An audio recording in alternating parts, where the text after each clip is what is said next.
En MP3.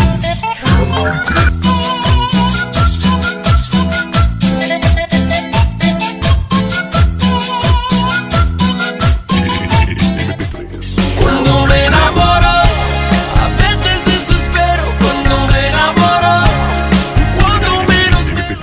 Baby, baby, oh, like baby, baby, baby, no, like baby, baby, baby.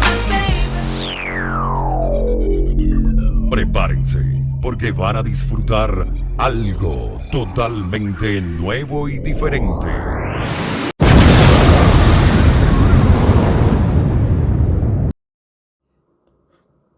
Bueno, nuestra historia de sufrimiento y dolor empieza hace muchos años. El primero que pidió un préstamo en moneda extranjera fue Bernardino Rivadavia, quien fue el primer presidente de Argentina.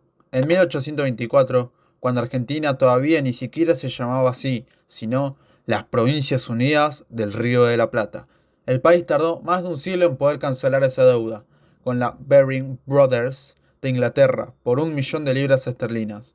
Los sucesivos gobiernos continuaron endeudándose.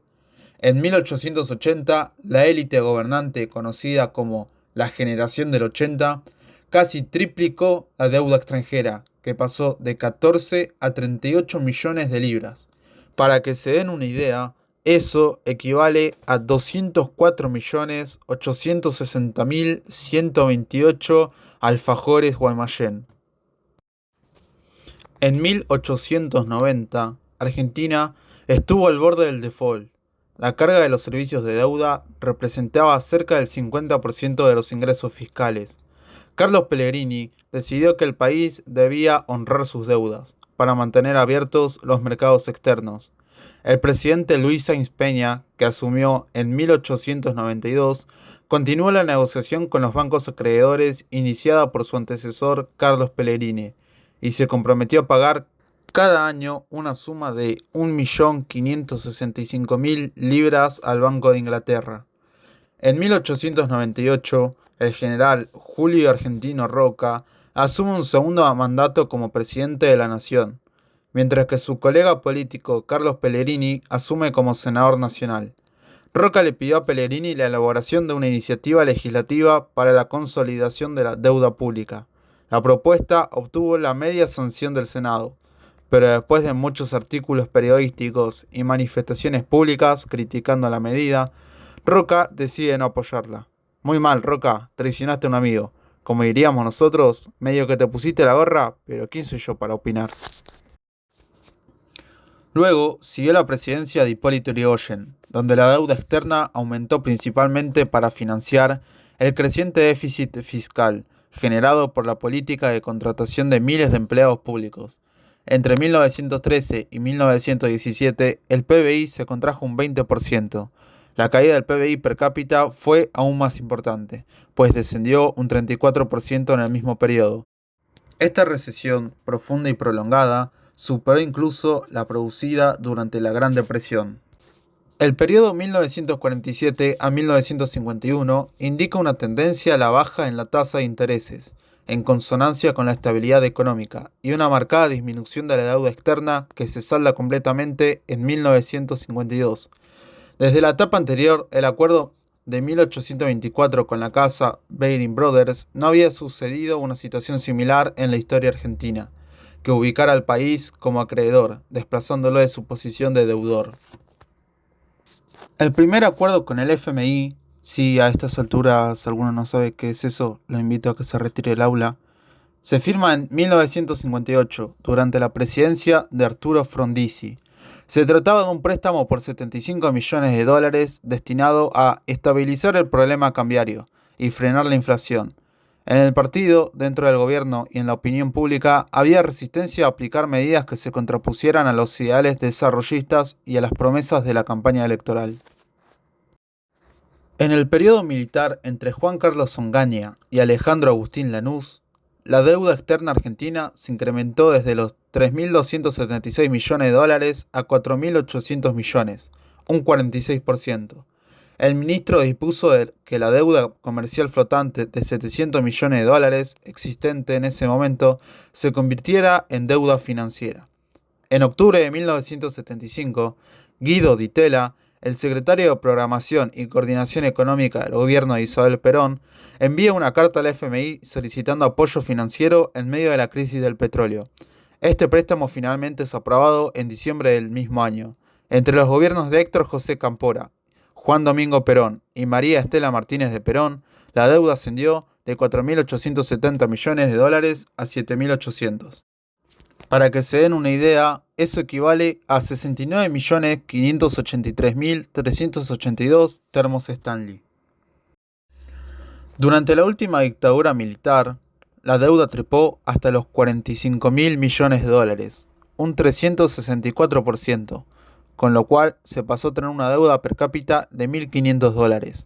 La política económica durante este periodo estuvo signada por la apertura del mercado nacional a capitales extranjeros, la reducción del proteccionismo que había imperado en las décadas anteriores y una liberación del sector bancario. Cuando por fin regresó la democracia al país con la asunción de Raúl Alfonsín, el pago de la deuda demandaba el 50% de las divisas generadas por la exportación del país, sufriendo de esta manera una gran devaluación de la moneda, causando en un mes un 114% de inflación. Acá entramos en una de mis etapas favoritas, el menemismo, la década de los 90. Pongámonos en contexto. Surge la icónica frase pizza con champán.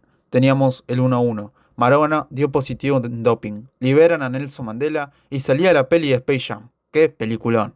En abril de 1990 se restablecieron los pagos de la deuda, aunque de manera parcial, a razón de 40 millones de dólares mensuales, cifra que se incrementó levemente a partir de 1991, cuando Domingo Cavallo asumió como ministro de Economía en enero de ese año. La deuda era ya de 61.400 millones de dólares. Al 31 de diciembre de 1995, la deuda del Estado Nacional era de 87.091 millones, y para cuando Domingo Cavallo fue reemplazado por Roque Fernández en julio de 1996, la misma ya se había elevado a 90.472 millones. Ni los 23.944 millones de dólares recaudados por el gobierno durante aquellos años a través de las privatizaciones habían logrado revertir el crecimiento de la deuda. Durante los mandatos de Néstor Kirchner y Cristina Fernández de Kirchner,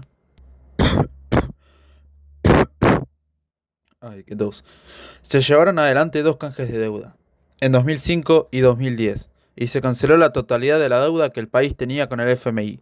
La deuda externa en términos absolutos pasó de 178.000 millones de dólares en 2003 a 250.000 millones en 2014.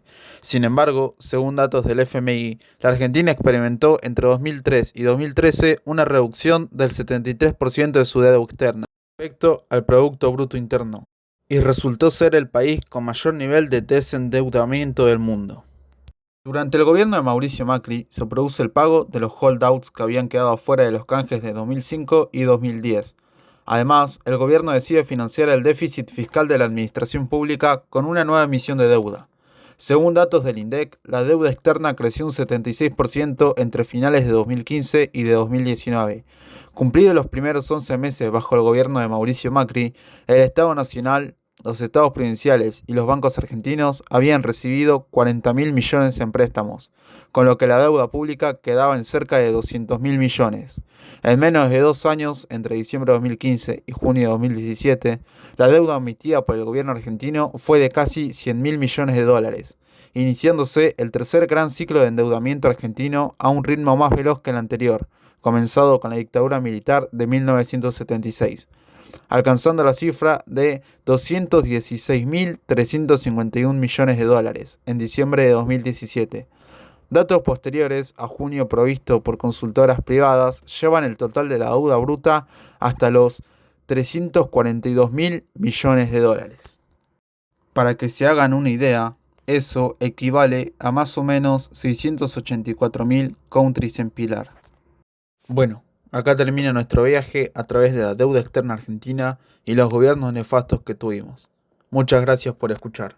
Tylko jedno w głowie mam, koksu 5 gram, odlecieć sam w krainę zapomnienia.